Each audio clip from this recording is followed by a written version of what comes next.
Assalomualaikum. Bugun havoga chiqdim. Bizde var boy prostatit bo'ldim.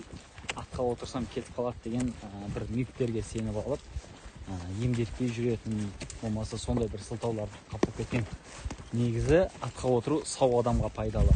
Себебі бұл былай өздігінен автомат түрде не дейді, без жақ қимылдайды, селкілдейді. Нәтижесінде қан жүреді.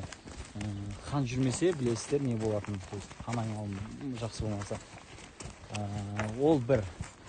Екінші мәселе, мынау бізде Аламан көрпешесіне қандай көрпеше бар, ана бел тұмар деген, басқа тұмар болсын, машинаға қойып алып,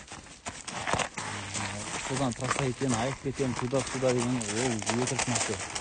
Неге десеңіздер, анау бір нәрсені астыңызға қойып алып, бір емделіп кету деген ол өтірік нәрсе. Ол астыңызға қойып алсаңыз, сонша салмақпен бір жауырдан басқа еш нәрсе шықпайды. Ол анық нәрсе ғой. Қазіргі кезде народное лечение болсын, дәлелді медицина деген бар, ол болсын, басқасы болсын, ондай нәрселерді жоққа шығарады былайша айтқанда. Солай. Так что